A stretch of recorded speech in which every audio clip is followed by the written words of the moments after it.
Hello friends, प्रधानमंत्री आवास योजना के अंतर्गत पहले जो है फॉर्म ऑफलाइन जो है अपने टाउन एरिया या नगर निगम या शहरी क्षेत्रों में नगर पालिका परिषद में जमा किए जाते थे और उन जमा डॉक्यूमेंट्स के अकॉर्डिंग जिस कैंडिडेट का नंबर आ जाता था उसका वेरिफिकेशन होता था। वेरिफिकेशन होने के बाद उसका आवास जो है मंजूर किया जाता था और इस तरीके से सरकार की तरफ से प्रत्येक कैंडिडेट को जो इस योजना का फ़ायदा लेना चाहता है, उस व्यक्ति को 2.5 लाख रुपए आवास के लिए मिलने का प्रावधान था।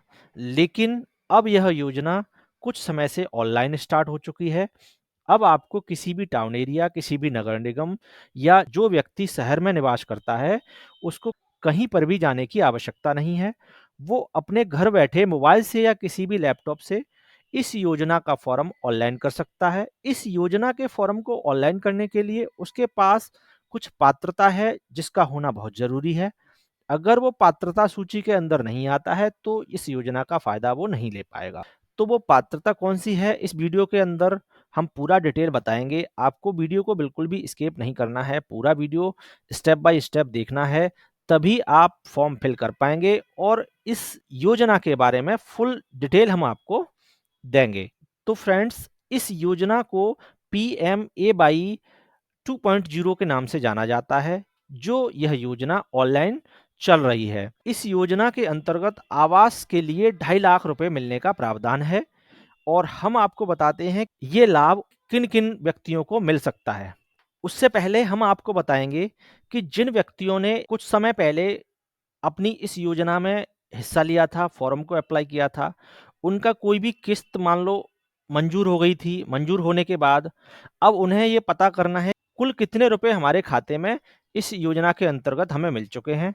तो मेन वेबसाइट का लिंक मेरे डिस्क्रिप्शन में है, वहाँ से क्लिक करने के बाद आप जो है इस वेबसाइट को ओपन कर सकते हैं और ओपन करने के बाद आपके सामने इस तरीके का इंटरफेस खुलकर आ जाएगा।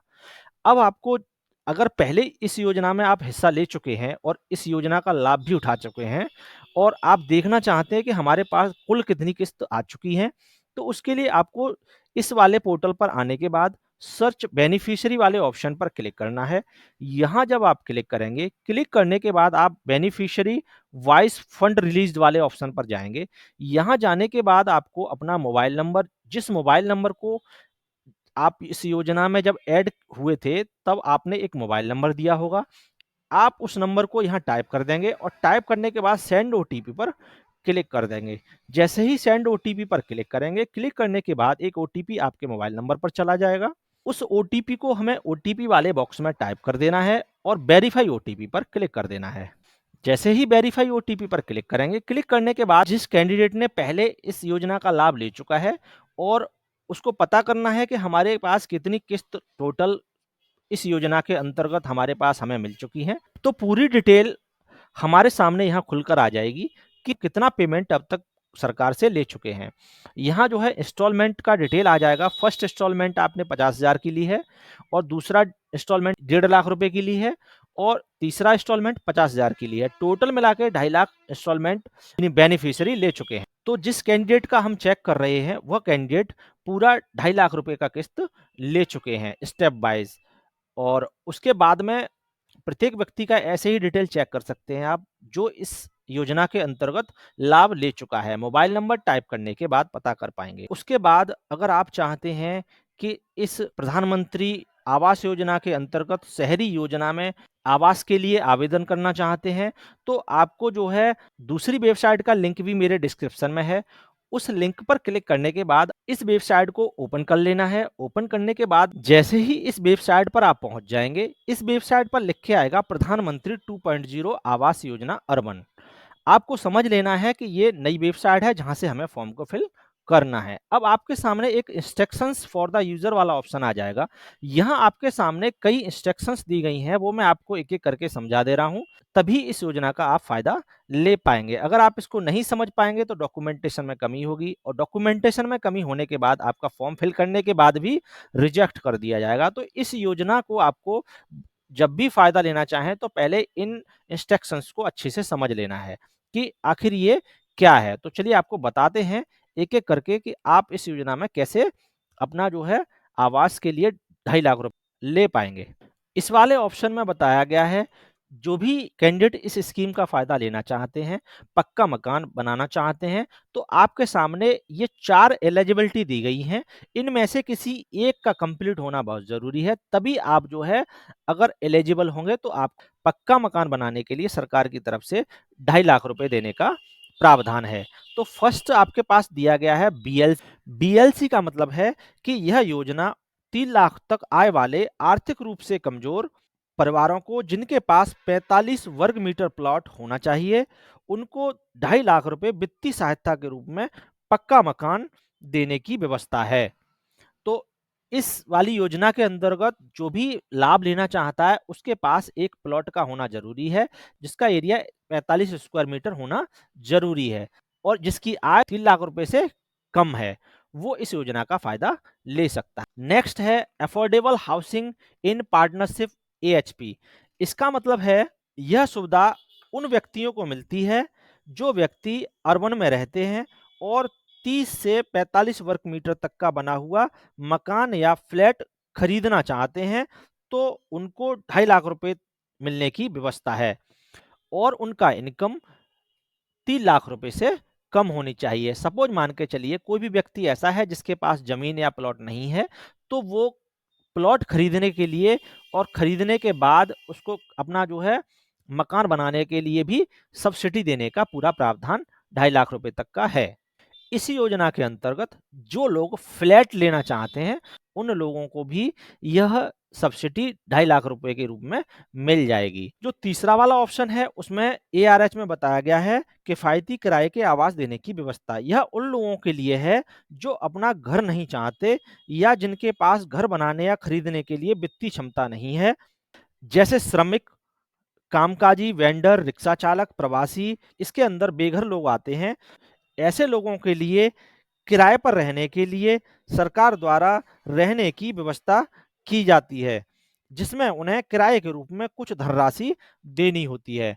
सुविधा में भी आपको जो है आपको एक मकान प्रोवाइड कराया जाता है और उसका कुछ रेंट रखा जाता है, मंथली रेंट, जो आपको सरकार को पे करना है। उस हिसाब से आपका पेमेंट करके आप जो है सब्सिडी ले सकते हैं। उसके बाद में जो ऑप्शन है इंटरेस्ट सब्सिडी स्कीम्स, इसके अंतर्गत पात्र लाभार्थियों को मकान खरीदने एवं पुनर्निर्माण करने के लिए जिन लोगों ने 1/9/2024 या उसके बाद कोई ऋण लेकर मकान खरीदा है, तो उसको भी सब्सिडी के रूप में रुपए मिलने की व्यवस्था है, और इससे संबंधित परिवार की आय 3 लाख, 6 लाख, 19 लाख तक की होनी चाहिए। वो उनकी क्वालिटी के अकॉर्डिंग उनको सब्सिडी मिल जाएगी। तो फ्रेंड्स, ये 4 कैटेगरी हैं जिनके अकॉर्डिंग आपको 2.5 लाख रुपए मिलने की व्यवस्था है। आप किस कैटेगरी में आते हैं, आप देख लीजिएगा, तभी आपको फॉर्म अप्लाई करना है, और उस कैटेगरी के लिए फॉर्म अप्लाई करना है जिस कैटेगरी के अंदर आप आते हैं। उसके बाद में आपको नीचे जाना है और फॉर्म अप्लाई करने के लिए क्लिक टू प्रोसीड पर क्लिक कर देना है। जैसे ही यहाँ क्लिक करेंगे, क्लिक करने के बाद आपके सामने डॉक्यूमेंट्स रिक्वायर्ड वाला ऑप्शन आ जाता है। यहाँ आपको बताया गया है कि एप्लीकेंट के पास आधार कार्ड का होना जरूरी है, और फॉर्म में जो भी नाम और डेट ऑफ बर्थ लिखी जाएगी वो आधार कार्ड के अकॉर्डिंग लिखी जाएगी। उसके बाद दूसरा ऑप्शन है आधार डिटेल ऑफ फैमिली मेंबर। आप जिस फैमिली मेंबर को अपने फॉर्म में ऐड करेंगे, चाहे वो पति हो या पत्नी, उसका आधार कार्ड में जो नाम है वो नाम होना चाहिए, और डेट ऑफ बर्थ भी उसी आधार कार्ड के अकॉर्डिंग होनी चाहिए। उसके बाद में एक एक्टिव बैंक अकाउंट नंबर चाहिए जो आपका आधार कार्ड से लिंक होना चाहिए। उसके बाद में एक आय प्रमाण पत्र होना चाहिए, और आय प्रमाण पत्र होने के साथ साथ वो आय प्रमाण पत्र जो है 3 लाख रुपए से कम का होना चाहिए। उसके बाद में आपके पास जो जमीन है उसके कागज होने चाहिए। जो बीएलसी कैटेगरी में फॉर्म अप्लाई करना चाहते हैं, उनके पास जमीन के कागज का होना जरूरी है। और उसके बाद आप नीचे आएंगे, आने के बाद आपको जो है प्रोसीड पर क्लिक कर देना है। जैसे ही प्रोसीड पर क्लिक करेंगे, यहाँ आने के बाद आपको जो है अपना स्टेट सेलेक्ट करना है कि आप किस स्टेट के रहने वाले हैं। तो आप जो है अपना स्टेट यहाँ से सेलेक्ट कर लीजिए, और करने के बाद यहाँ जो है आपको अपनी इनकम लिख देनी है कि आपकी इनकम कितनी है। इनकम लिखने के बाद आपको यहाँ बताना है कि आप कौन सी योजना में भाग लेना चाहते हैं। वीडियो के स्टार्टिंग में मैंने पहले ही आपको बता दिया है कि बीएलसी और एएचपी और आईएसएस, इनमें से तीनों का मतलब मैं आपको बता चुका हूँ। तो आप जिस स्कीम के अंदर आते हैं वो स्कीम आपको यहाँ से सेलेक्ट कर लेना है। सेलेक्ट करने के बाद आपके पास डू यू ओन ए पक्का हाउस एनीवेयर इन इंडिया? अब यहाँ आपसे पूछा जा रहा है कि आप पूरे भारत में आपके पास कहीं भी पक्का मकान है? अगर है तो यस करना है, और अगर नहीं है तो नो कर देना है। उसके बाद में have you availed benefit under my housing scheme of central state government in past 20 year? क्या आप पहले 20 साल के अंदर इस योजना का लाभ ले चुके हैं? अगर ले चुके हैं तो यस करना है, नहीं तो नो कर देना है। और उसके बाद एलिजिबिलिटी चेक पर क्लिक कर देना है। जैसे ही एलिजिबिलिटी चेक पर क्लिक करेंगे, क्लिक करने के बाद हमारे सामने कंसेंट फॉर आधार ऑथेंटिकेशन वाला ऑप्शन आ जाएगा। यहाँ आप जिस कैंडिडेट के नाम से आवास का फॉर्म अप्लाई करना चाहते हैं, उस कैंडिडेट का यहाँ आधार कार्ड नंबर आपको टाइप कर देना है। टाइप करने के बाद उसका नाम यहाँ टाइप कर देना है, और नाम टाइप करने के बाद चेक बॉक्स पर क्लिक करना है और जनरेट ओटीपी पर क्लिक कर देना है। जनरेट ओटीपी पर क्लिक करने के बाद जो आधार कार्ड में हमारे मोबाइल नंबर रजिस्टर्ड है, उस रजिस्टर्ड मोबाइल पर ओटीपी सेंड कर दिया जाता है। ओके पर क्लिक करना है, और करने के बाद एंटर ओटीपी वाले ऑप्शन में ओटीपी टाइप करके सबमिट बटन पर क्लिक कर देना है। सबमिट बटन पर क्लिक करने के बाद आपके सामने इस तरीके का इंटरफेस खुलकर आ जाएगा। यहाँ जो है आपके पास फिल करने के लिए 5 ऑप्शन आ चुके हैं: personal detail, family member detail, house hold detail, address detail और बैंक डिटेल। आपको वन बाई वन करके इन सभी को फिल कर लेना है।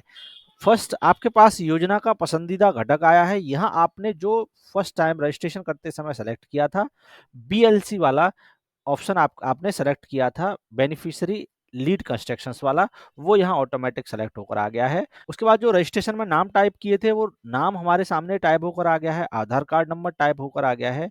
उसके बाद अगर हमारे पास पैन कार्ड है तो हमें पैन कार्ड नंबर टाइप कर देना है, और जो हमारा जन्मतिथि है वो हमें यहाँ अपना जन्मतिथि सेलेक्ट कर लेना है। उसके बाद मोबाइल नंबर वाले ऑप्शन में हमें अपना मोबाइल नंबर टाइप कर देना है, और ईमेल आईडी वाले ऑप्शन में ईमेल आईडी टाइप कर देनी है। उसके बाद जेंडर में अपना जेंडर सेलेक्ट कर लेना है, मेल फीमेल जो भी है। जो कैंडिडेट अप्लाई कर रहा है वो मेल है फीमेल है, जो भी है सेलेक्ट कर लेना है। उसके बाद मैरिटल स्टेट सेलेक्ट करना है। मैरिटल स्टेट्स में अगर आप मैरिड हैं तो यहाँ मैरिड सेलेक्ट कर लेना है। अगर हम यहाँ मैरिड सेलेक्ट करेंगे, और सेलेक्ट करने के बाद यदि यहाँ हमारा हस्बैंड नेम वाला ऑप्शन हाईलाइट हो जाता है, तो हमें हस्बैंड नेम टाइप करना है। लेकिन अगर वो ऑप्शन हाईलाइट नहीं हो रहा है, तो आपको जो है यहाँ अपने पिता का नाम श्री सेलेक्ट करके टाइप कर देना है। और अगर फादर एक्सपायर हो चुके हैं तो आपको स्वर्गीय करके अपने पिता का नाम यहाँ टाइप कर देना है। उसके बाद फादर का आधार कार्ड नंबर यहाँ टाइप कर देना है। उसके बाद मदर नेम में आपको अपनी मदर का नाम टाइप कर देना है, और मदर का आधार कार्ड नंबर भी यहाँ टाइप कर देना है। उसके बाद एम्प्लॉयमेंट स्टेटस सेलेक्ट करना है। यहाँ अगर आप एम्प्लॉयड हैं तो जो भी बिजनेस करते हैं, जो भी व्यवसाय करते हैं, उसको यहाँ से सेलेक्ट कर लेना है। और सेलेक्ट करने के बाद ऑक्यूपेशन ऑफ द एप्लीकेंट, आवेदक का व्यवसाय क्या है, वो आपको यहाँ सेलेक्ट कर लेना है। और सेलेक्ट करने के बाद आपका जो रिलीजन है वो यहाँ सेलेक्ट कर लेना है। उसके बाद यहाँ आपको अपनी कैटेगरी सेलेक्ट करनी है, आप एससी बीसी ओबीसी जनरल किस कैटेगरी से हैं, उसको सेलेक्ट करने के बाद एजुकेशन क्वालिफिकेशन वाला ऑप्शन आ जाता है। यहाँ आपको अपना एजुकेशन क्वालिफिकेशन सेलेक्ट कर लेना है। उसके बाद में क्या आप पीएम स्वनिधि भवन और निर्माण श्रमिक, आंगनवाड़ी कार्यकर्ता, पीएम विश्वकर्मा के तहत कारीगर, सफाई कर्मी, झुग्गी चाल निवासी के लाभार्थियों में से हैं? यदि हैं तो यस कर देना है, नहीं तो आपको नो कर देना है। और जस्ट सेव एंड कंटिन्यू पर क्लिक करेंगे, नेक्स्ट ऑप्शन आपके सामने फैमिली मेंबर वाला खुलकर आ जाए। यहाँ आपको अपने फैमिली मेंबर का नाम टाइप करना है, और यहाँ आपको जन्मतिथि टाइप करनी है। उसके बाद आपका क्या रिलेशन है उसके साथ वो सेलेक्ट कर लेना है, और यहाँ उसका जेंडर सेलेक्ट करना है, आधार कार्ड नंबर टाइप करना है, और उसका व्यवसाय यहाँ से सेलेक्ट कर लेना है। और ऐड बटन पर जैसे ही करेंगे आप, तो वो आपका नाम, फैमिली मेंबर का नाम यहाँ ऐड होकर आ जाएगा। ऐसे ही वन बाई वन करके आपको अपने फैमिली मेंबर को जोड़ लेना है। उसके बाद हाउस होल्ड डिटेल वाले ऑप्शन में आएंगे। हाउस होल्ड कैटेगरी में पूछा जा रहा है कि आप ईडब्ल्यूएस कैंडिडेट हैं, एलआईजी कैंडिडेट हैं, या एमआईजी कैंडिडेट हैं। तो यहाँ आपको ऑटोमेटिक ईडब्ल्यूएस सेलेक्ट होकर आ चुका है। उसके बाद में ऑप्शन आता है, क्या परिवार के पास भारत में कहीं भी अपना मकान है? अगर मकान है तो यस करना है, नहीं तो नो कर देना है। हाउस होल्ड डिटेल में हमारा जो रजिस्ट्रेशन में हम सेलेक्ट किए थे वो वाला ऑप्शन ऑटोमेटिक यहाँ सेलेक्ट होकर आ चुका है। जिस कैटेगरी से हम बिलोंग करते हैं वो कैटेगरी ऑटोमेटिक सेलेक्ट होकर आ चुकी है। उसके बाद क्या परिवार के पास भारत में कहीं अपना मकान है, तो हमने यहाँ भी नो किया था। उसके बाद हमने अपनी इनकम सर्टिफिकेट इनकम टाइप करी थी, तो वो इनकम ऑटोमेटिक टाइप होकर आ चुकी है। उसके बाद में यहाँ अपलोड इनकम सर्टिफिकेट, आपको अपना आय प्रमाण पत्र अपलोड कर देना है, जिसका फॉर्मेट पीडीएफ फाइल में होगा और मैक्सिमम साइज जो है 100 केबी तक होना चाहिए। यहाँ अपलोड कर देना है उसको। नेक्स्ट ऑप्शन है कि आप कितने दिन से इस जगह पे स्टे कर रहे हैं, तो वो यहाँ आपको ड्यूरेशन टाइप कर देना है, 1 साल, 2 साल, 3 साल, जितने साल से आप रह रहे हैं।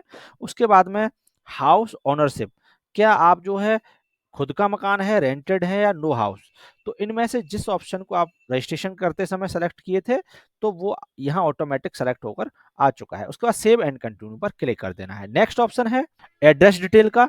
यहाँ जो है अपना आपको पूरा एड्रेस आधार कार्ड के अकॉर्डिंग टाइप कर देना है।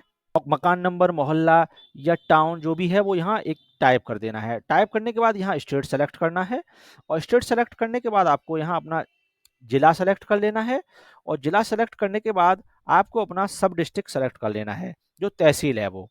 उसके बाद में आपका लोकेशन आपको सेलेक्ट करना है, सिटी में है या यूडीए में है। तो इनमें से एक आपको सेलेक्ट कर लेना है। सिटी में है तो सिटी ही सेलेक्ट रहने देना है। उसके बाद में सिटी का नाम आपको यहाँ से सेलेक्ट करना है कि आप किस सिटी में अपना मकान बनवाना चाहते हैं। उसके बाद आपको पिन कोड यहाँ से सेलेक्ट कर लेना है, अपना जो भी पिन कोड है। सेलेक्ट करने के बाद आपका जो है प्रेजेंट एड्रेस पूरा फिल होकर आ जाएगा। उसके बाद में आपका जो परमानेंट एड्रेस है वो यहाँ परमानेंट एड्रेस वाले कॉलम में टाइप कर देना है 1 बाई 1 करके। उसी तरीके से करने के बाद आप स्क्रॉल करके नीचे आएंगे और आने के बाद आपके पास प्रधानमंत्री आवास योजना निर्माण स्थल का पता, आपको उस जगह का पता यहाँ लिख देना है जिस जगह आपका प्लॉट है, जहां आप अपना मकान बनवाना चाहते हैं। उस जगह का पूरा एड्रेस यहाँ टाइप कर देना है, स्टेट सेलेक्ट करना है, डिस्ट्रिक्ट सेलेक्ट करना है, तहसील सेलेक्ट करना है, उस सिटी का नाम सेलेक्ट करना है और पिन कोड सेलेक्ट कर लेना है। और करने के बाद आपको जो डॉक्यूमेंट है मकान का, उस डॉक्यूमेंट को पीडीएफ फाइल में 1 MB से कम साइज रहना चाहिए, उसको यहाँ अपलोड कर देना है। सेव एंड कंटिन्यू पर क्लिक कर देना है। करने के बाद बैंक डिटेल वाला ऑप्शन आ जाएगा। बैंक में जो खाता है उस खाते नंबर को यहाँ टाइप कर देना है। कंफर्म खाते नंबर में आपको वही खाता नंबर यहाँ टाइप कर देना है और आपको जिस बैंक में खाता है उस बैंक का आईएफएससी कोड यहाँ टाइप कर देना है। जैसे ही गेट डिटेल पर क्लिक करेंगे हमारी ब्रांच का नाम ऑटोमेटिक लिख कर आ जाएगा। उसके बाद में नेक्स्ट ऑप्शन आ जाएगा, क्या आप इससे पहले कभी बिजली मुक्त योजना, आयुष्मान भारत, उज्ज्वला योजना आदि का लाभ अगर उठाया है तो यहाँ यस करना है, अगर नहीं उठाया है तो नो कर देना है। अगर यस करेंगे तो आपको जो योजना का लाभ आप उठाए हैं उस योजना को यहाँ पे सेलेक्ट करना पड़ेगा। सेलेक्ट करने के बाद सेल्फ अंडरटेक वाले ऑप्शन को और आई हरबे डिक्लेयर्ड वाले ऑप्शन को सेलेक्ट कर लेंगे। करने के बाद आप फाइनल सेव पर क्लिक कर देंगे। फाइनल सेव करने के बाद आपके पास एप्लीकेशन नंबर जनरेट होकर आ जाएगा। उस एप्लीकेशन नंबर को अपने पास रख लेना है और उसका स्टेटस चेक करते रहना है कि हमारी फाइल कहाँ तक प्रोसेस हुई है अभी, और अभी हमारी फाइल पर कितना काम चल रहा है। बाकी की जानकारी के लिए आपको टाउन एरिया आपके नगर निगम से संपर्क में रहना है। जब भी कोई जांच आएगी तो आपको कॉल द्वारा इन्फॉर्म कर दिया जाएगा। तो उस गंतव्य जहां आप अपना आवास बनाना चाहते हैं, जो भी सर्वेयर आएंगे उनको उस जगह को चेक करवा देना है। जिस कैंडिडेट के नाम से वो प्लॉट है उस कैंडिडेट का प्लॉट में खड़े होकर फोटो होता है। उसके बाद आपको जो है कुछ ही समय में जैसे ही सर्वे हो जाएगी आपके खाते में 50,000 रुपए की किस्त फर्स्ट आ जाएगी और आने के बाद आपको अपना नीम का जो काम है, नीम भराई का, वो पूरा कंप्लीट कर लेना है। उसके बाद जैसे ही नीम कंप्लीट होती है फिर सर्वे होती है और सर्वे होने के बाद फोटो होते हैं। होने के बाद आपको जो है फिर से 1.5 लाख रुपए की किस्त एक बार में आएगी और उसके बाद आपको पूरा पटाव तक मकान ले जाने के बाद में फिर आपके पास जो है 50,000 की किस्त आ जाती है। इस तरीके से आपके पूरी स्टेप बाय स्टेप किस्त आपके खाते में आती रहेंगी और आपका कंप्लीट प्रोसेस होने के बाद आपका फिर से फोटो होता है, जिससे कि आपने अपने आवास का काम कंप्लीट करा लिया है और कराने के बाद सर्वे आपका प्रोसेस कंप्लीट हो जाता है। ये था online full process Awas Yojana के अंतर्गत जो फॉर्म अभी अप्लाई हो रहे हैं। तो फ्रेंड्स मैं आपको बता दूं कि साइट बिजी होने के कारण प्रॉब्लम आपके सामने ज़रूर आएगी, लेकिन फॉर्म ऑनलाइन ही आपको फिल करना है और फिल करने के बाद आपके पास जो रजिस्ट्रेशन नंबर मिलेगा उस रजिस्ट्रेशन नंबर को ट्रैक करते रहना है, स्टेटस चेक करते रहना है कि हमारे फॉर्म पर कोई कार्रवाई हो रही है या नहीं, और लगातार टाउन एरिया के संपर्क में या नगर पालिका के संपर्क में रहना है, क्योंकि इनके द्वारा ही आपका जो भी प्रोसेस होता है वो कंप्लीट किया जाता है। तो फ्रेंड्स, कैसी लगी वीडियो? अगर वीडियो अच्छी लगी हो, चैनल पर नए आए हो, तो चैनल को सब्सक्राइब कर लीजिएगा, वीडियो को लाइक शेयर कमेंट्स करना ना भूलिएगा। मिलते हैं ऐसी नेक्स्ट वीडियो में, तब तक के लिए जय हिंद, जय भारत।